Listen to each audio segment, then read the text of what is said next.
in 5th class. Today we will study lesson 6. ठीक है. Topic is food spoilage.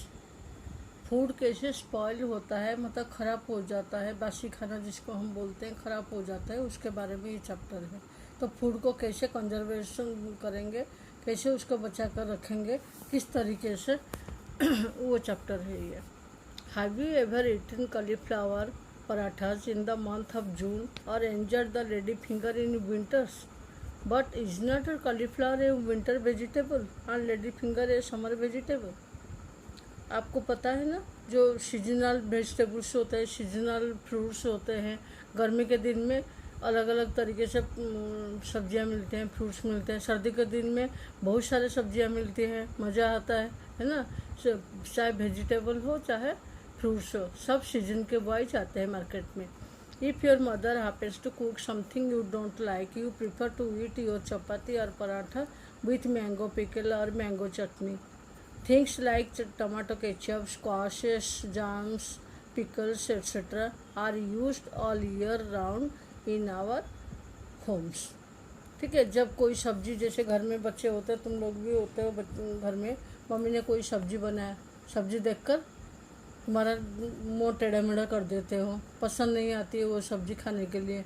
तो खाना तो है नहीं, तो भूख लगेगी. रोटी हो पराठा हो, क्या करते हैं, केचप, टमाटो सॉस हो गया, जाम्स हो गया, मैंगो अचार हो गए, कुछ भी उसको साथ में लेके तुम खा लेते हो. मैंगो चटनी हो गया, तुम लेके उसको खा लेते हो. But can you use A bread slice after 2 weeks of purchase from the market? आपने कभी देखा है कि ब्रेड पैकेट आया है 8-10 दिन के बाद उसका हालत कैसे होता है? Food spoilage. A food item which has lost its color or taste or both is said to be spoiled. ठीक है. कब स्पॉइल होता है? जैसे खाना जैसे दाल वगैरह हो गया, चावल हो गया, आज के टाइम में, मतलब आज के दिन में, जैसे गर्मी होती है आजकल, हम बाहर छोड़ देते हैं तो सुबह उठते ही देखते हैं कि क्या होता है, बदबू आती है उससे, और कलर भी चेंज हो जाता है, और उसके बाद टेस्ट तो करना भी नहीं होता है, मतलब उसके स्मेल से ही गंदा लगता है, चलो फेंक दो ऐसे करते हैं हम. तो है ना, तभी हम बोलते हैं कि फूड स्पॉइल हो गया, मतलब पूरा ख़राब हो गया और वो खाने का लायक नहीं रहता है. It often gives out a bad odour as well. For example, meat turns grey on getting spoiled. A bread slice develops fluffy green growth on getting old. Cooked dal or rice, if left outside for long hours, begins to develop bubbles and foul smell. कोई भी चीज़ हो, दाल चावल meet bread कुछ भी हो, बाहर हम छोड़ देते हैं या बहुत दिन तक रह जाता है, जैसे ब्रेड वगैरह मीट वगैरह, और जैसे दाल बच गए रात को तो भूल गए, मान लो रात भर बाहर रहा है, तो सुबह उठ के देखोगे कैसी तरह फंगस हो जाता है और इतनी बदबू भी आती है ना. उसी को बोलते हैं food spoilage. Reasons for spoilage. ये स्पॉइल होने का कारण क्या होता है? नंबर 1 है micro organism. Many small organism are present in the air which begin to grow and multiply on food at room temperature. They cause foul smell in food. ठीक है. माइक्रो ऑर्गेनिज्म, ये देख लीजिए कैसी तरह वो होता है, फंगस वगैरह है. ब्रेड देखिए कैसे हो जाता है ना, इसको देख के ही खाने का मन करेगा, उल्टी आती है ना देखकर, कितना गंदा. तो जैसे many small organism are present in the air which, जैसी तरह आजकल कोरोना वायरस है, एयर में वायरस घूम रहा है, दिखाई नहीं देता है लेकिन आके पहुंच ही जाता है पास में. Begin to grow and multiply on food at room temperature. ठीक है. इसी तरह जो जर्म्स होते हैं, तो ये सब हमारे वायुमंडल में, हमारे एयर में रहते हैं. ठीक है. जो चीज़ उनको मिल जाता है तो वो उसी के साथ चिपक जाते हैं. ठीक है. तो मान लो देखोज फाउल, मान लो कि हम कोई भी खाने पीने की चीज़ हम बाहर छोड़ देते हैं, फ्रिज में नहीं रख पाते हैं, तो वो क्या होता है, फाउल स्मेल देता है, बहुत ज़्यादा बदबू आती है और वो खाने का लायक नहीं रहता है. Number 2 enzymes. ठीक है. एंजाइम्स के तो all fruits and vegetables have enzymes in them which help in ripening. But if left unconsumed for long, the enzyme action continues and leads to black spots on the fruits and vegetable. ठीक है, fruits और vegetable देख लीजिए किसी तरह काला काला से स्पॉट हो गए सबके। इसी तरह हम कोई फ्रूट्स या वेजिटेबल को हम बाहर छोड़ देते हैं तो थोड़े दिन के बाद, 1-2 दिन के बाद, हम जैसे अभी जैसे गर्मी हो रही है, पहले वो पक जाएगा। ठीक है, पक जाएंगे, पकने के बाद इसी तरह माने डॉट डॉट डॉट डॉट सारे जर्म्स आ जाते हैं, एंजाइम्स। ठीक है, और उसको हम कंज्यूम नहीं करते हैं। मान लो कि आज कोई सब्जी आए, फ्रूट्स आए, तो हम उसको खा पी के ख़त्म कर दे, बढ़िया है। और नहीं तो पड़े रहते तो पड़े ऐसे हालत हो जाता है। ठीक है, और ये ऐसे हालत होने के बाद कौन खाएगा इसको, खराब होते हैं। Number 3, pest. Small in size, white, brown और black in colour, these food on food grains making holes in them. ठीक है, जैसे खाना रह जाता है, ये देख लीजिए कैसे कॉकरोच बैठा हुआ है। इसी तरह छोटे छोटे कीड़े होते हैं, पेस्ट मतलब इंसेक्ट्स होते हैं, जो कि फ्रूट्स वेजिटेबल्स को होल करके, इसी तरह होल करके अंदर चले जाते हैं और उसको पूरा चूस लेते हैं। ठीक है, तो यही सब, ये जो 3 कारण है, micro organism, enzymes and paste, इसी के वजह से ही हमारे जो खाना पीने की चीज़ होता है, फूड आइटम्स होते हैं, वो स्पॉइल हो जाता है। ठीक है, तो इसको हम प्रिजर्व कैसे करके रखेंगे, उसको स्पॉइल होने नहीं देंगे, उसको बचा कर कैसे रखेंगे, किस तरीके से हम बचा कर रखेंगे। The duration for which food can be safely stored is called its shelf life. Preservation implies storage of food in conditions which delay food spoilage and increase its shelf life. Preservation involves eliminating reasons for food spoilage. Many simple techniques followed at home can help us improve the shelf life of food items. ठीक है, ये जो जैसे तरह कोई भी food हो गया, फ्रूट्स हो गए, जो भी फूड है, उसको हम जब स्टोर करके अच्छे से रखते हैं तो उसको बोलते हैं शेल्फ लाइफ, मतलब वो ज़्यादा दिन तक रह जाता है। ठीक है, उसी को बोलते हैं प्रिजर्वेशन। मतलब प्रिजर्वेशन क्या है, फूड स्पॉइल होने से बचा कर जो हम कुछ दिनों के लिए रखते हैं उसको बोलते हैं प्रिजर्वेशन। ये प्रिजर्वेशन के लिए बहुत सारे टेक्निक्स भी होता है, बहुत सारे तरीका भी होता है। There are 2 types of foods. The food items that are spoiled easily are called perishable items. The food items that are spoiled easily perishable items, and those that have a longer shelf life are called non-perishable food items. ठीक है, ये जो perishable item और non perishable item जो है, ये क्या होता है, जो फूड आइटम बहुत जल्दी ख़राब हो जाता है। जैसे दाल, जितने दाल है, आटा, गूंदा हुआ आटा हम बाहर छोड़ देंगे तो फटाफट ख़राब हो जाता है। दूध इसी तरह बाहर छोड़ देंगे, वो भी ख़राब हो जाता है। इससे जो जल्दी ख़राब हो जाता है उसे बोलते हैं पेरिशेबल, और जो थोड़ा लंगर लास्टिंग कर लेता है तो उसे बोलते हैं non perishable. There are different methods of storing perishable and non perishable items. क्या क्या टेक्निक्स होते हैं, क्या क्या तरीका होता है ये सब बचा कर रखने के लिए। नंबर 1 है refrigeration. Storing perishable food items like milk, egg, bread, fruits and vegetables at a low temperature retards growth of germs and enzymes activity. तो ये जितने चीज़ें, दूध हो गया, एग, ब्रेड, वेजिटेबल्स आ गए, फ्रूट्स आ गए, सब धो धा के हम क्या करते हैं, फ्रिज में रखते हैं। क्यों फ्रिज में रखते हैं, बाहर क्यों नहीं रखते? क्योंकि बाहर रखते ही फटाफट जर्म्स आ जाएंगे, एंजाइम्स हो गया, वो क्या नाम है, फंगी हो गए, ये सब आके हमारे खाने वाली चीज़ को ख़राब कर देंगे, मतलब स्पॉइल हो जाएगा। तो इसलिए हम फ्रिज में रखते हैं। फ्रिज का जो टेम्परेचर होता है लो होता है, तो उसे ठंड के वजह से ये सब कुछ नहीं जा पाते, ना हमारे सारे सामान ख़राब भी नहीं होता है। नंबर 2 है boiling. Boiling milk at a constant temperature for some time is also called pasteurization. ये देख लीजिए, pasteurization किसे कहते हैं। वैसे boiling milk at a constant temperature for some time, आजकल जो पैकेट वाले मिल्क आते हैं, ठीक है, वो पास्चराइजेशन मिल्क है। वो कुछ कोई टेम्परेचर होता है उनके लिए, तो दूध को वो पास्चर करके पैकेट में पैक करके बाहर मार्केट में भेजते हैं। तो ये पास्चराइजेशन प्रोसेस से क्या होता है, जर्म सारे मर जाते हैं।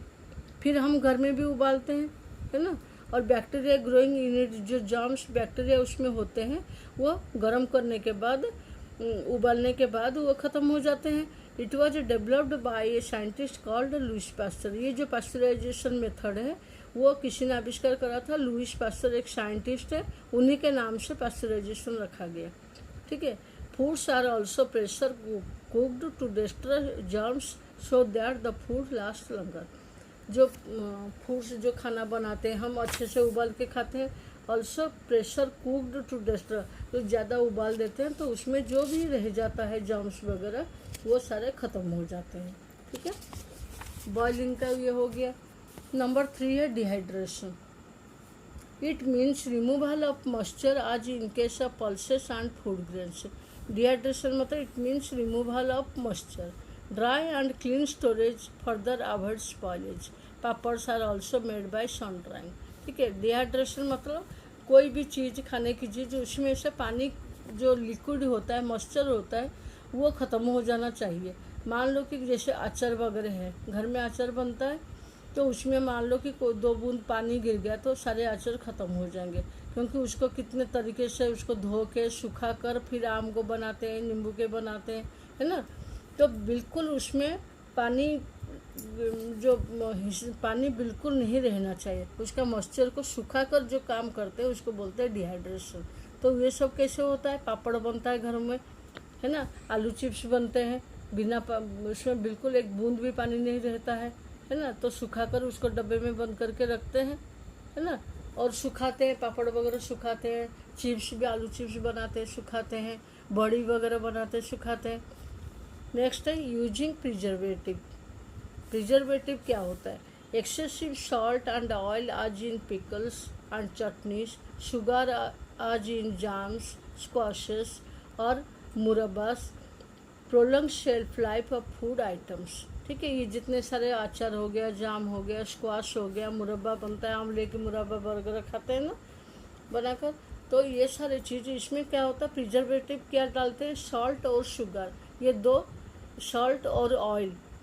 ठीक है। तेल, अचार में कितने सारे तेल होते हैं ना, क्योंकि तेल में डुबा कर रखते हैं, और नमक, जो नमक ज़्यादा डालते हैं अचार, जो बाहर के मार्केट वाला अचार खाओगे तो बहुत ज़्यादा सॉल्टी लगता है, क्योंकि उसमें बहुत ज़्यादा सॉल्ट होता है। क्यों सॉल्ट ज़्यादा डालते हैं, ऑयल ज़्यादा डालते हैं? क्योंकि ये बहुत दिन तक उसको स्पॉइल होने से बचा कर रखते हैं। Chemical preservatives like sodium metabisulphite kill all food spoiling bacteria and prevent food spoilage. It is used in canning. Canning मतलब जो कैन, जो टीन वाले डिब्बा होते हैं उसमें बंद करके फूड आइटम्स होता है ना, उसी में एक केमिकल प्रिजर्वेटिव डालते हैं, मेटाबाइसल्फेट। तो उससे क्या होता है? उसी के अंदर बैक्टीरिया वगैरह कुछ नहीं जाते हैं, और फूड बहुत सुंदर से बचा कर रखते हैं। ये देख लीजिए अचार बना हुआ है ना, इसमें देखो कितने सारे तेल हैं, तो तेल एक प्रिजर्वेटिव है, वो बचा कर रखता है। ठीक है। Tetra Pak technique allows milk to be stored and transported without fear of spoilage for weeks. ये टेट्रा पैक का जो कागज़ के जो डिब्बा होता है, जैसी तरह ओरियल जूस आते हैं, ये मिल्क है। ठीक है। इसी तरह पैक बना हुआ होता है, और इससे क्या होता है? ट्रांसपोर्ट, एक जगह से दूसरी जगह जाने में भी कोई दिक्कत नहीं है ना, ना लीक आउट होगा ना कुछ होगा, और अच्छे से स्टोर होकर रहता है, ना इसके अंदर कोई वायरस, सॉरी, जर्म्स नहीं जाते हैं, ना मिल्क खराब नहीं होता है। Need to preserve food. Food को प्रिजर्व करने की ज़रूरत है। We need to preserve food for many reason. क्यों ज़रूरत है? बहुत सारे रीजन होता है, बहुत सारे कारण होता है। Seasonal fruits like mangoes can be preserved as pickles, squashes etcetera and enjoyed all year round. ठीक है। जैसी तरह वेजिटेबल्स वगैरह, मटर वगैरह मिलते हैं फरवरी मार्च में, बहुत सारे क्या करते हैं, बहुत सारे ला के छिल के फ्रिज के अंदर रख दे, एयर टाइट डिब्बे में रखते हैं, तो जो कि जब मटर नहीं मिलेगा तब निकाल के खाते हैं। जैसे सफल हो गया, सफल में ऐसे सब मिलता है। पिकल्स हो गया, अचार, मैंगो के सीजन में मैंगो मिलता है, और बाकी सीजन में मैंगो में अचार बना कर रख लेते हैं, तो साल भर खाते हैं मैंगो। स्क्वाश भी इसी तरह एक लिक्विड है जो कि शरबत बनाकर पीते हैं। And enjoyed all year round, पूरे साल भर एंजॉय करते हैं। It also adds variety to our meals. तो हम जब खाना खाते हैं अचार वगैरह साथ में लेते हैं, जब शाम को प्यास लगती है तो स्क्वाश बनाकर पीते हैं।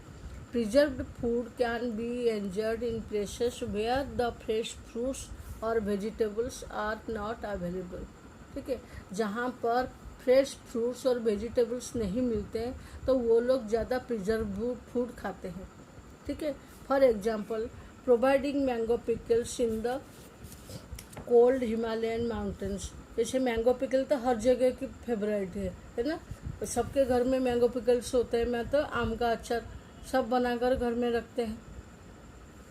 तो ये कोल्ड हिमालयन माउंटेन उस एरिया में ये बहुत ज़्यादा फेवरेट होता है। लोग क्या करते हैं ना, बनाकर रख देते हैं और पूरे साल भर खाते हैं। ये देख लीजिए, ये pulses. The picture here shows 2 different food items which of them is perishable. अच्छा, पेरिशेबल, नॉन पेरिशेबल। पेरिशेबल मतलब जो जल्दी ख़राब हो जाता है, मिल्क पेरिशेबल है। और ये दालें वगैरह, दाल वगैरह तो साल भर रह जाता है, ये नॉन पेरिशेबल। ठीक है, ये चैप्टर छोटा सा चैप्टर था। अभी हम पॉइंट्स देखेंगे, क्या क्या इंपॉर्टेंट पॉइंट्स हैं। Food spoils because of presence of moisture, enzymes and germs. ये तीनों के वजह से, ठीक है, फूड हमारे स्पॉइल हो जाता है, ख़राब हो जाता है। We need to preserve food to increase its shelf life. हमें क्या ज़रूरत है, फूड को कंटिन्यूसली हमें 2-3 दिन रखने के लिए हमें उसको प्रिजर्व करना ज़रूरी है। Shelf life is the period for which the food can be stored without a loss of taste and texture. ठीक है, फूड बिना खराब हुए उसका टेस्ट वगैरह ऐसे रहता है, तो उसको बोलते हैं शेल्फ लाइफ, फूड के shelf life. Lowering temperature retards growth of germs, increasing temperature kills them. ठीक है, जो फ्रिज में हम सामान रखते हैं, लो टेम्परेचर होता है, उससे क्या फ़ायदा होता है कि जर्म्स ग्रो नहीं कर पाते हैं। और इंक्रीजिंग टेम्परेचर, जैसे दूध वगैरह हम उबालते हैं, जो टेम्परेचर ज़्यादा होता है तो जर्म्स को मार डालता है। टेम्परेचर बहुत ज़्यादा होता है तो जर्म्स मर जाते हैं। Refrigeration and dry storage are methods practised in all homes. तो ये जो ड्राई स्टोरेज और रेफ्रिजरेशन मतलब फ्रिज में जो सामान हम रखते हैं, ड्राई स्टोरेज मतलब जैसे हो गया पापड़, आलू चिप्स बना कर रखते हैं, बड़ियाँ बना कर रखते हैं, बहुत सारी चीज़ें बनाते हैं ना, तो ये सबके घर में यही सब काम होता है। Food spoilage, the loss of colour, taste और फूड आइटम। माइक्रो ऑर्गेनिज्म क्या होता है, small organism present in the air that cause spoilage of food. Enzymes, chemical substance present in food that cause it to spoil over time. ठीक है, जैसे chemical substance जो होता है इसमें, और ये बहुत दिन हो जाता है तो पूरा ख़राब कर देता है। Pasteurisation, boiling milk at a certain temperature for a certain duration of time to kill germs in it. Dehydration, drying of food items to remove all water from it. ठीक है, ये हो गया आपका, ये जो पॉइंट्स हो गए इसे आप नोट करके रखोगे। ठीक है, ये बहुत इम्पोर्टेंट है आपका। ये MCQ में आ सकता है, फिल इन द ब्लैंक्स में आ सकता है, या 1 वर्ड आंसर में भी आ सकता है, तो कैसे भी आ सकता है। तो इसलिए ये चैप्टर का आप क्या करोगे, दोबारा आप सारे ये पढ़ोगे, उसके बाद इसे जो है इम्पोर्टेंट पॉइंट्स इसे नोट करोगे। ठीक है, फिर मैं आपको क्वेश्चन आंसर करा दूँगी उसके बाद। ठीक है, इसमें भी ज़्यादा कुछ नहीं है। आप ये सारे आपको ये सब कुछ नहीं करना, ये मैं कराऊंगी। बाकी आप ये इम्पोर्टेंट जो पॉइंट्स है इसे नोट करके रखोगे। ठीक है।